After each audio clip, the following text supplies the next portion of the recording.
Burning the midnight oil again? Greg's voice floated from the kitchen, all silk and counterfeit sympathy. I kept my eyes on the glow of my laptop and swallowed the heat crawling up my throat. Big deadline week, I said, aiming for breezy. He sauntered in with a glass of red he hadn't earned, grin lopsided, sermon ready. You've got to learn to relax, Holly. Life's not just spreadsheets. If only he knew. I'm Holly, and for 6 months, I've worn a smile like armor, while living a very unglamorous double life, acting like everything's peachy while quietly collecting receipts on my husband's betrayal. It didn't begin with fireworks, it began with splinters. Client dinners that ran past midnight for a man who hates small talk. Credit card pings from restaurants I'd never stepped into. A perfume that didn't belong to me clinging to his collars like a dare. At first, I negotiated with reality. Maybe he was networking. Maybe the charges were client reimbursements. Maybe there was a sampler pack of mystery scents circulating at the office. Then, one ordinary Tuesday, I found a glossy slip buried in the mail stack, down payment posted for a luxury car I'd never test-driven. Not in my name, not for us. A bow-wrapped lie waiting to be unveiled. I tried the soft approach. Hey, I noticed some unusual expenses, I said, casual as a weather report. Greg didn't miss a beat. He's practiced at that. Perks, he winked. High-roller clients. They celebrate big. But his eyes dodged mine like a pickpocket in a crowd. The truth doesn't hold eye contact. So I did what girls who were told to be chill and supportive learn to do. I watched. I listened. I cataloged. Little by little, the picture developed in perfect, ugly detail. Her name was Melanie. Client, according to his calendar. Companion, according to the receipts. He wasn't just cheating. He was siphoning our future into her present. Tasting menus, designer bags, and the showstopper, a sleek car slated to be her anniversary surprise. Anniversary of what? Lying? There are moments when rage blows out the pilot light of fear. Mine happened at 1:11 a.m., the house still, the cursor blinking like a metronome. I opened a blank document and titled it, calmly, like an analyst, Project, Clean House. Step 1, understand the money. I traced transfers, flagged overlaps, pulled statement PDFs. Greg assumed I didn't know how to find. Step 2, learn the rules of the game. I read fraud policies until my eyes stung, took notes on chargeback windows and consent definitions, and bookmarked consumer rights pages like a librarian prepping for war. Step 3, decide on timing. That was the delicate part. Do it too soon, and he wriggles. Do it too late, and he celebrates. Meanwhile, I performed. I laughed at his recycled jokes. I packed his business trip garment bag and slipped in a travel-sized mouthwash like a dutiful wife. I told him to have fun with a smile that didn't touch my eyes.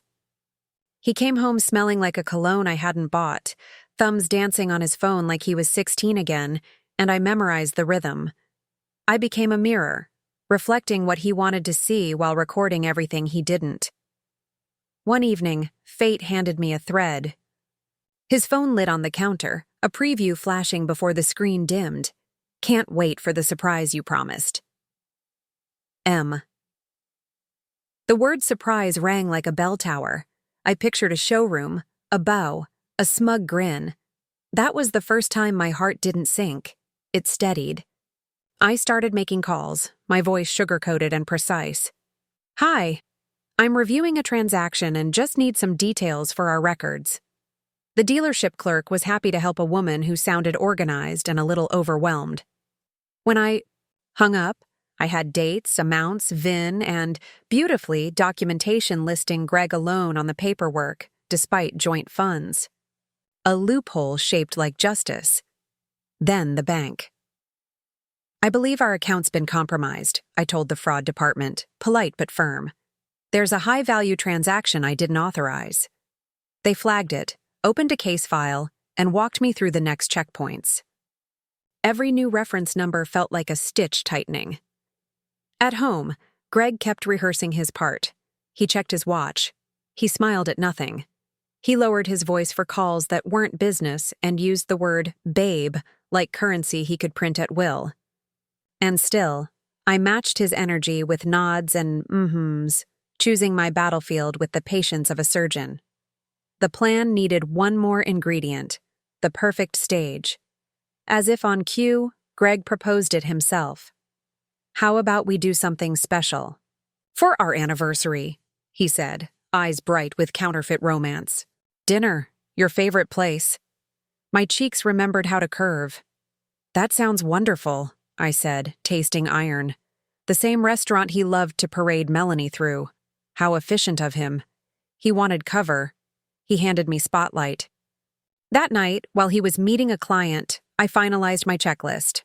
Fraud file, active, documentation, compiled, repossession logistics, researched, contacts saved, scenarios mapped. I didn't need a confrontation. I needed an outcome. I closed the laptop and felt it for the first time. Calm. The kind that settles in right before a storm decides which trees to spare. Across the room, Greg's suit jacket hung ready, pockets stuffed with alibis. I touched the fabric, not tenderly, but like a curator tagging an exhibit.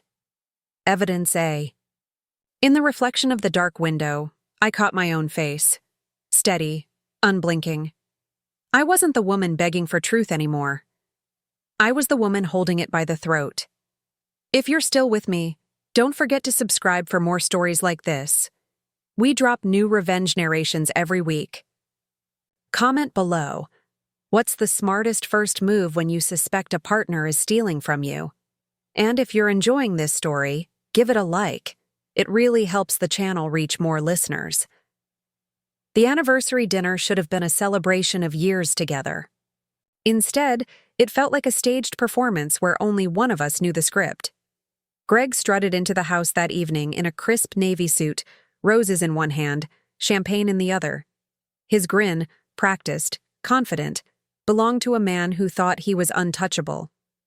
"Happy anniversary, babe," he said, leaning in to kiss my cheek. "Happy anniversary," I replied, voice sugar smooth, smile steady as stone. At the restaurant, he played the doting husband to perfection. He ordered the priciest wine, the chef's signature entrees, even tipped the pianist to play our song. To an outsider, it would have looked like a fairy tale. But I wasn't fooled. I saw the twitch in his thumb when his phone buzzed. I watched his eyes flicker as he read Melanie's message, the one confirming she was waiting for her surprise. He slipped the phone away with a smirk. "Just work," he lied, as if I hadn't memorized his tells. I nodded sweetly and clinked my glass to his. Inside, though, I was counting the beats until his house of cards collapsed. When we got home, Greg checked his watch again, restless as a teenager sneaking out past curfew. Finally, he gave his excuse. Something came up, work-related. "Won't be long." "On our anniversary?" I tilted my head, pretending to be wounded. "Just one of those things. You understand." I kissed his cheek and whispered, "Of course. Don't let me keep you." He left with the car keys jangling like wedding bells for someone else. What he didn't know was that while he was preparing to hand Melanie the gleaming car as a grand romantic gesture, the repossession team I'd quietly coordinated was already in motion. I sat on the couch, heart thundering, picturing the moment. Greg rolling up, grin plastered on his face, holding out keys like he was Prince Charming, only for a tow truck to roll in, paperwork ready, repossession orders stamped. My phone buzzed. A text from Detective Ruiz, the fraud investigator I'd looped in weeks ago. Repossession complete. Everything went as planned. Relief flooded me, mixing with a heady satisfaction I hadn't felt in years. Greg had no idea yet, but the dominoes were falling. When he returned that night, his swagger was gone. He slammed the door, jaw tight, eyes shadowed. His keys clattered onto the counter like accusations. "Rough night?" I asked lightly, glancing up from the novel I wasn't actually reading. Just unexpected complications. He tugged at his tie, avoiding my gaze. Anything I can help with? I asked, my tone the very picture of innocent concern. No. The word snapped out before he caught himself.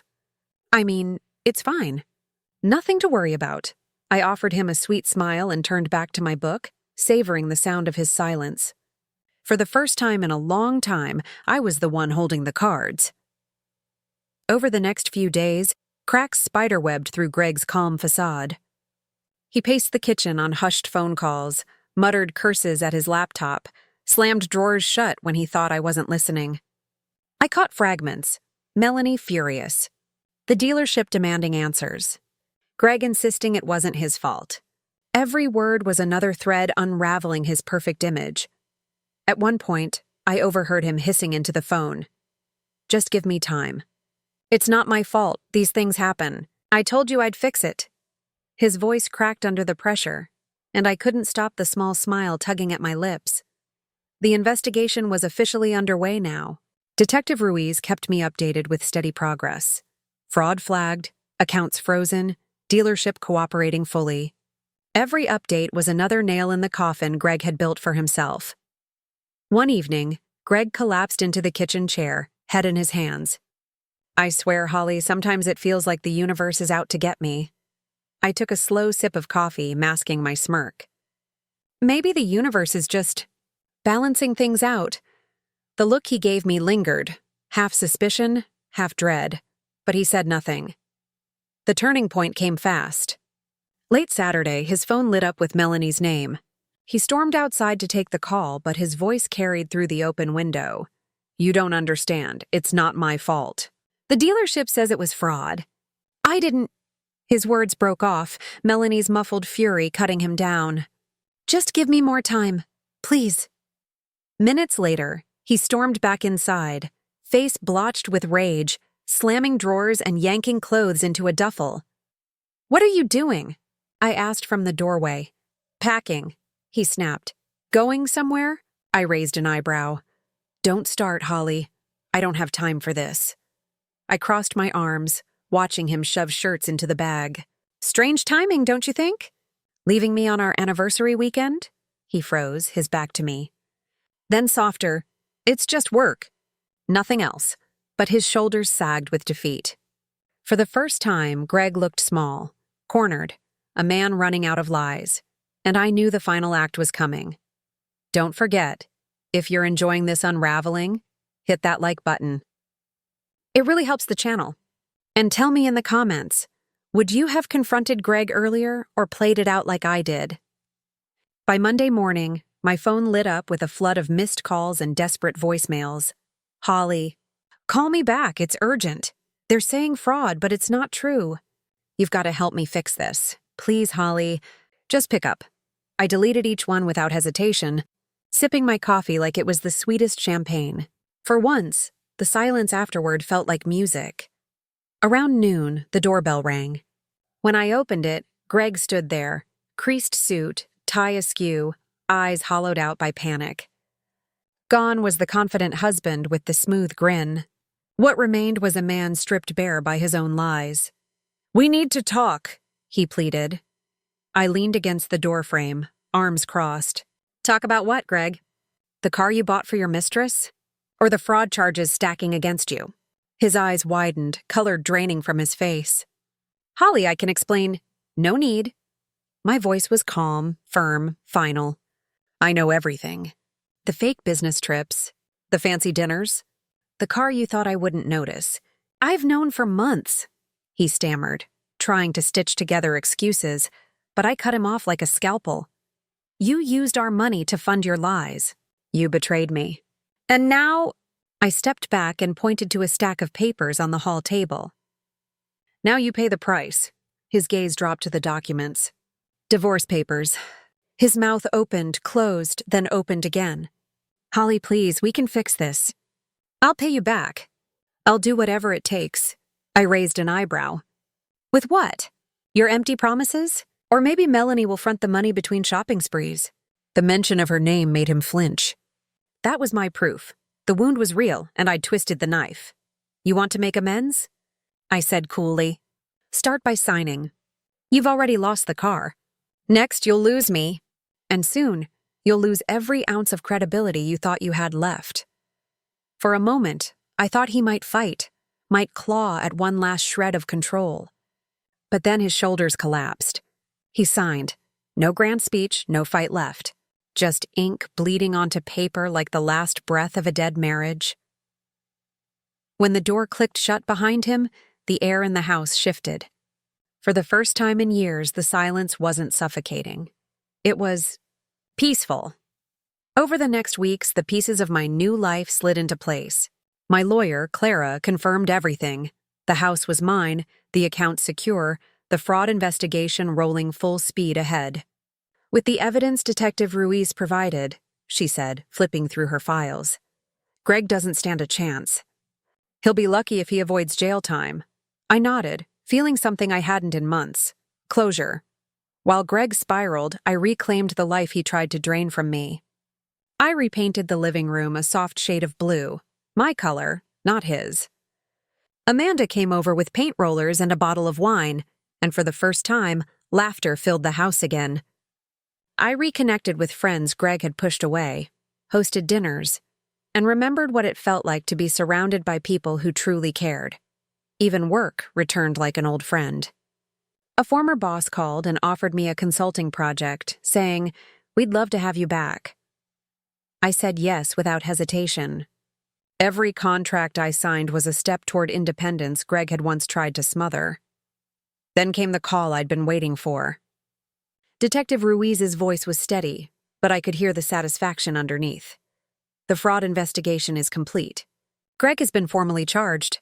I thanked him, genuinely. Without his guidance, I might never have had the courage to see it through. Justice wasn't fast, but it was sure. And it was mine. That night I sat on the back porch with a glass of wine, looking up at the stars. The future stretched ahead like a clean, unmarked page. No lies, no manipulation. Just freedom. I pulled out my notebook, the one I'd started during Greg's unraveling, and flipped to the list I'd written. Travel to Greece. Start my own business. Surround myself with real friends. Live unapologetically. For once, the list didn't feel like a fantasy. It felt like a blueprint.